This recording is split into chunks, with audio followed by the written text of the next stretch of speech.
Okay, I am here to talk to you about the Puritans and to try to convince you that the Puritans are not quite the dour sourpusses that they're often made out to be. One of the quotes that best typifies the popular perception of Puritanism is from the great American journalist H.L. Mencken, who defined Puritanism as the haunting fear that someone somewhere might be happy. That really does capture the way most of us think about the Puritans.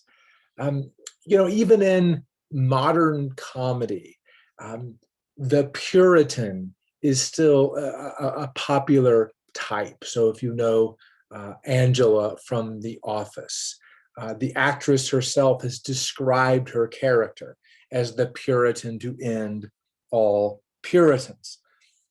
But of course, we can go much further back and look at the ways that Puritans have been depicted in some of the most popular works of American literature. And almost uniformly, they are painted in rather dark colors. So think about Nathaniel Hawthorne's The Scarlet Letter, one of the great masterpieces of American literature, um, made into films in a couple of cases. Um, Puritans are depicted as judgmental, bloodthirsty, internally conflicted, and so on. Or think about a more recent example, Arthur Miller's play, The Crucible, which has been made into a film as well. This is a depiction of the Salem witch trials, which of course was not the finest hour of American Puritanism. But I want to stress today that Puritans did not always behave in these kinds of egregious ways. In fact, there are a number of things about the Puritans that I think might be surprising to us.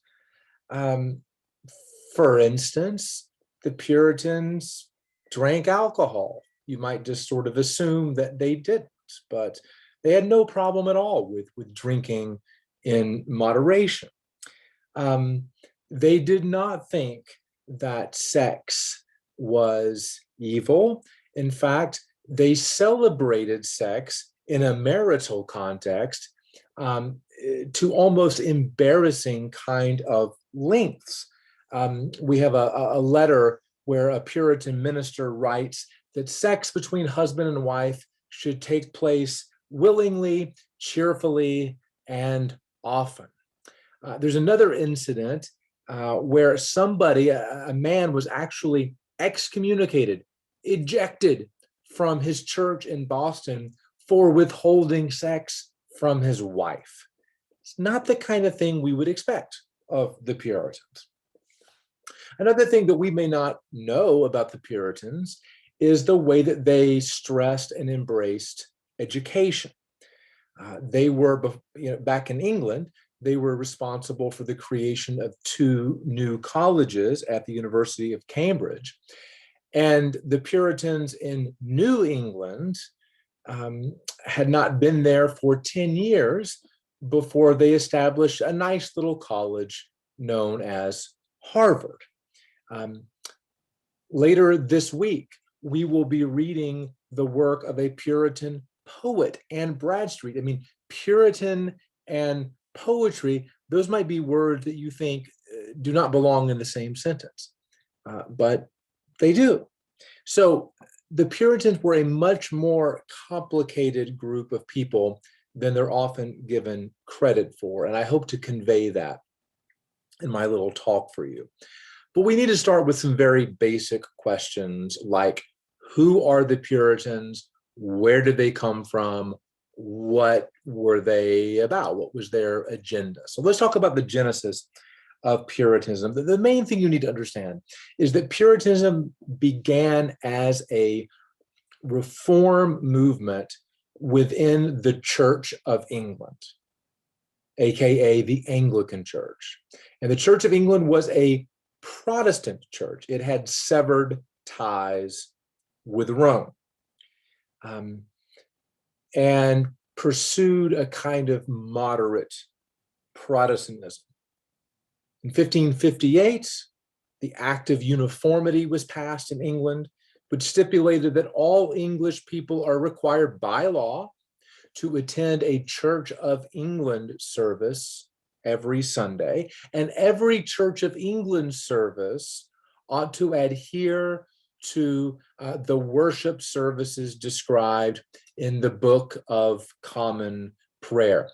This was Elizabeth's legislation, the Act of Uniformity, and here is a page from the Book of Common Prayer, a service book created by Anglicans for Anglicans. But here's the rub, and here's where the Puritans come in. There were a lot of Protestants in England who thought that the Anglican Church had not gone nearly far enough in divesting itself of sort of remnants of Roman Catholicism, Catholic trappings. And these discontented Anglicans, who were almost all Calvinist in their theology, they became known as Puritans. It has nothing to do with sexual purity. It has to do with their agenda to purify the Church of England from anything that smacked of Roman Catholicism. So I want to give you a little sampling of some of the kinds of complaints and reforms that the Puritans were agitating for in the second half of the 16th century. So I want to draw your attention to a kind of manifesto known as the Admonition to Parliament, 1572, written by two Puritans, John Field and Thomas Wilcox. Don't worry about those names. The main reason why this document was important is because it gives us a sense of the kinds of reforms the Puritans wanted to see. And as you can see here on the slide, their main point was to purge all popish practices and beliefs from the Church of England. So just a couple, I'm just going to sample a couple of their complaints. They thought that even though, yes, the Church of England had declared independence from Rome, there was still too much power concentrated in the hands of bishops. So Puritans like Field and Wilcox did not like that. They preferred a model of the church in which the church is governed by elders rather than bishops.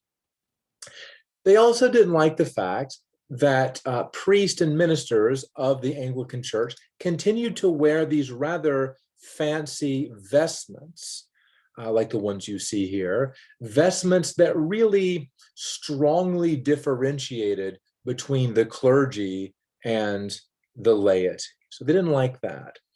They also didn't like the fact that Anglicans still continued to kneel while receiving the Eucharist. Now, what's wrong with that? Well, the Puritans, like many Protestants, though not all, rejected the idea that Christ was bodily present in the Eucharist, and they believed that kneeling before the Eucharist suggested to an outside observer that Anglicans still believed in the bodily presence of Christ in the Eucharist. So it sent the wrong signal, in other words. Now, the common denominator with all of their complaints was this: they wanted to abolish any belief or practice of the Anglican Church that was not expressly and explicitly stipulated in Scripture. Okay? The church needed to be liberated from all merely human traditions. And they were willing to take this principle to pretty extreme lengths. Perhaps most famously, the Puritans opposed the celebration of Christmas. Christmas, after all, is a fourth century holiday. It's not a biblical holiday. And so the Puritans did not celebrate it. So that's sort of what the Puritans were about, where they came from. Let's talk a little bit about how Puritanism grows and expands as a movement. So the diffusion of Puritanism. Now, initially, the Puritans agreed that they wanted to reform the Church of England from within. So the first impulse was not to leave the Anglican Church, but to reform it from the inside. But particularly during the reign of James I, this skinny-legged man that you see here, the successor of Elizabeth, there was a lot of disappointment about James, and you start to see some Puritans say, and do more than say, you know, the Church of England is just not going to be reformed, at least to our specifications.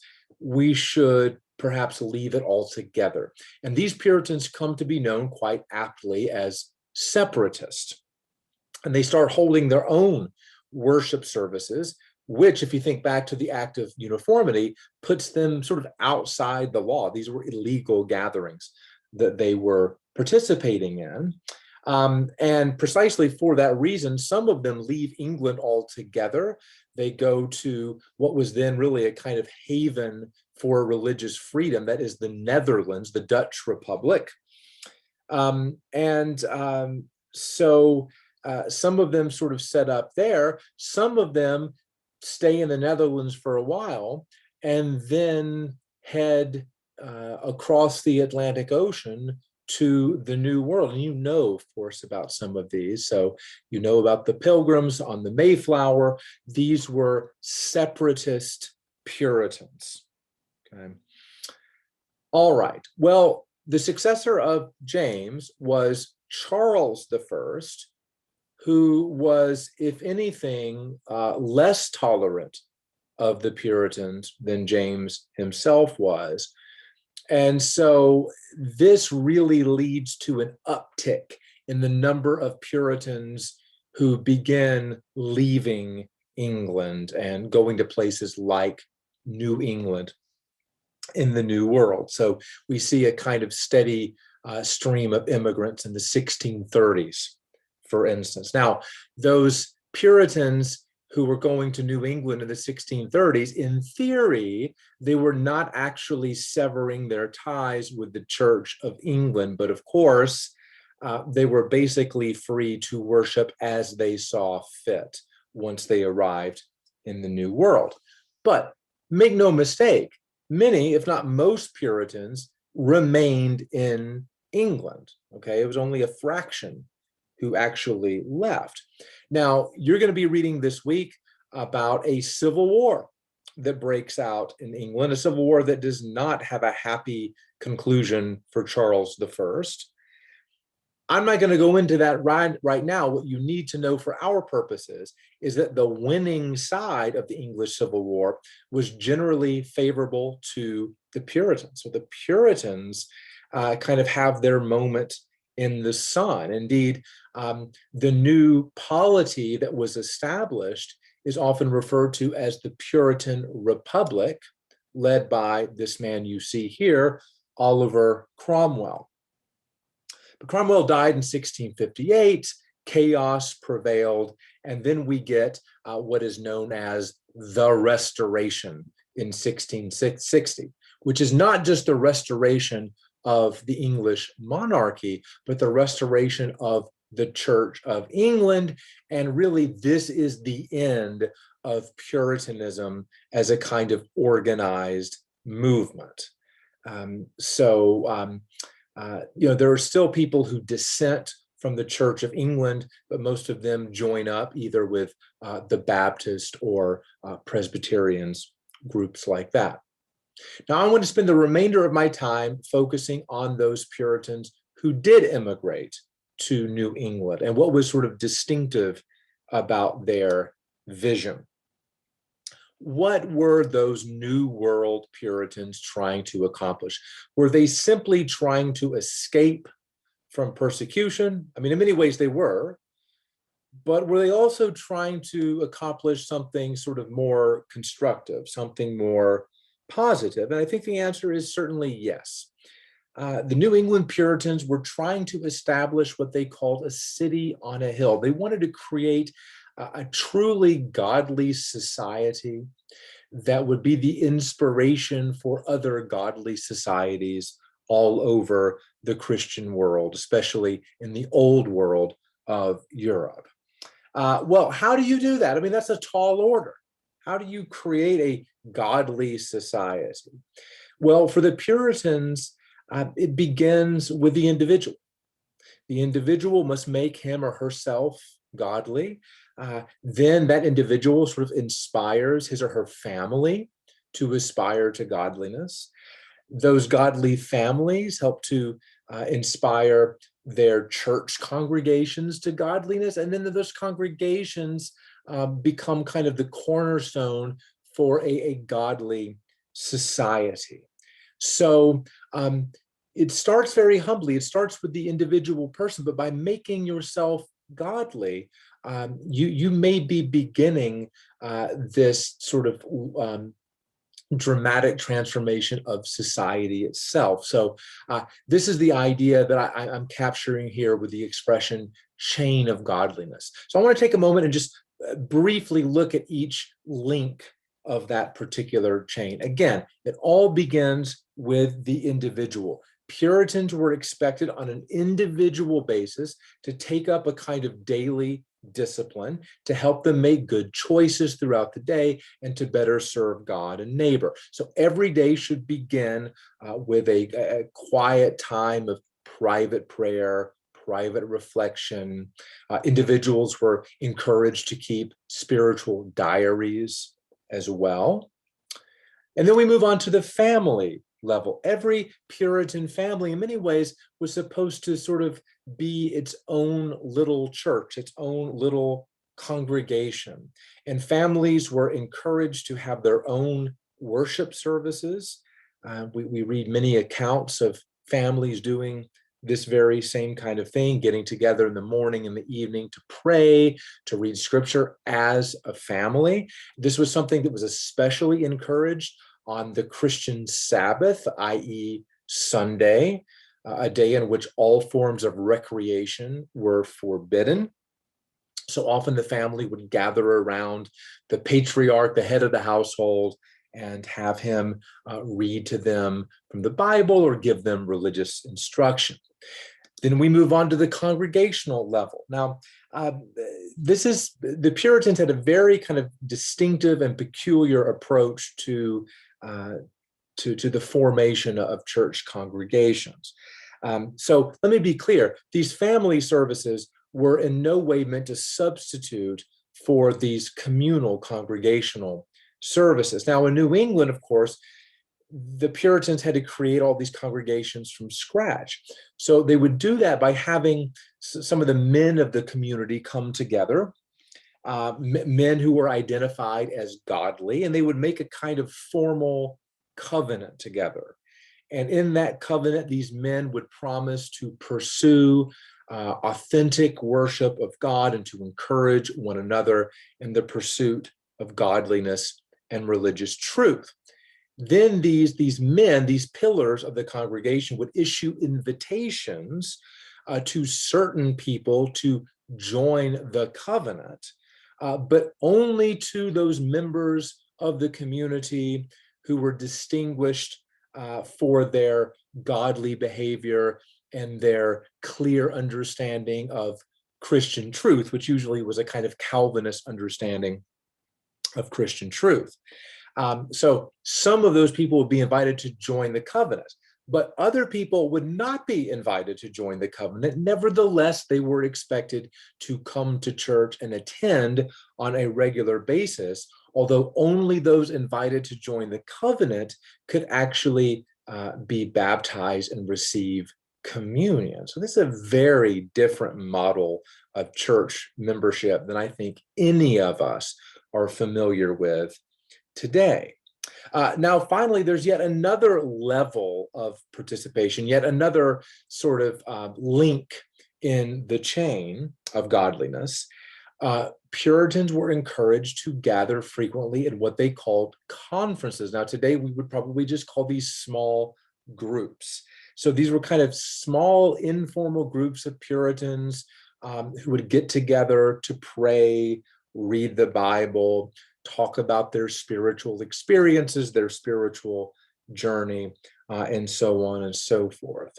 So you have all these layers of religious activity, but the goal of all of them, the ultimate goal of all of them, was the same: the creation of a truly godly society, which would in turn foster and promote the formation of other godly societies, both in the New World and in the Old.